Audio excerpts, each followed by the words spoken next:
A woman laughs too loud. A cackle, really, harsh and jarring. It startles me, sends a pulse of adrenaline through me. I scan the crowd. I really shouldn't be here. "Time for another?" he asks.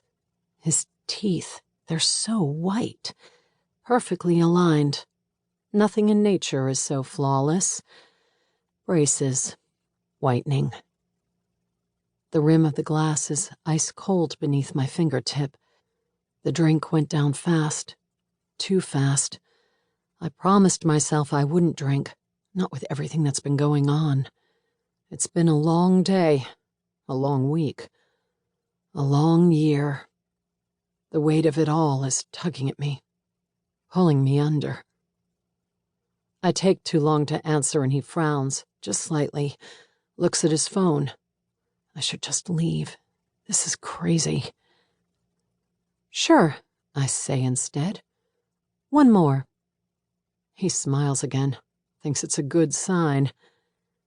Really, I just want to go home, pull up my hair, put on my sweats, get into bed. Even that's not an option.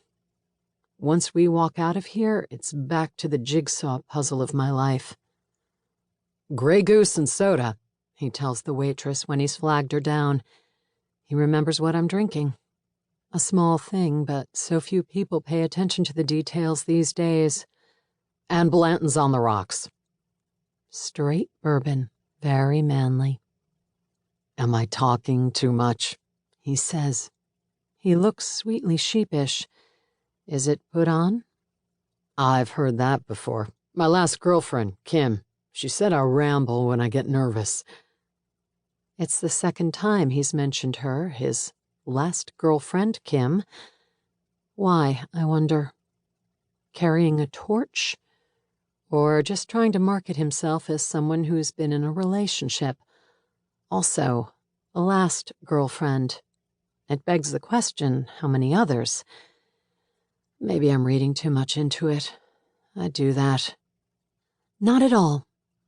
"I am a seeker. I want to explore the world, don't you? I love to learn, to cook, to travel.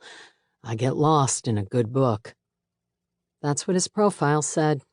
In his picture, he smiled, nearly laughing, hair wind-tossed. It was a good photo. Could have come from a magazine, which is always suspicious.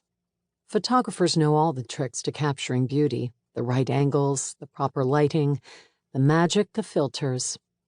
The truth is that most people aren't that hot in person.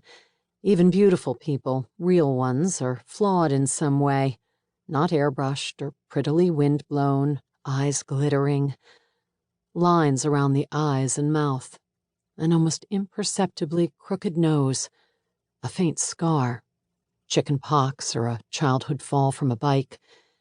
People, real people, have a little stain from lunch on their tie, maybe something hanging from their nose or in their teeth, patches of dry skin, shoes that need replacing. These imperfections make us who we are, tell the truth of our lives. But to his credit, he is close to as good-looking as his profile picture. But something's off. What is it? There's nothing special about my profile picture, nothing misleading. Just a photo snapped by my friend Layla, who set the whole thing up. Of course, she's a talented photographer, my oldest friend, and knows how to shoot me. No filter, though, no Photoshop tricks. What you see is what you get. Sort of. "What about you?" he says. The waitress delivers the drinks to our high top. Her ears are lined with silver hoops, another in her lip. She is fleshy but pretty, with startling green eyes that give her an otherworldly look. I bet she reads a lot of teen fantasy novels. Twilight, Harry Potter, Hunger Games. "Thank you, darling," he says to her. He drops the G and inflects the word with a twang, though I know he was born and raised in New Jersey. She beams at him, flushes a little. He's a charmer in a sea of snakes. I notice that he has a way of looking at women, a warm gaze, a wide smile.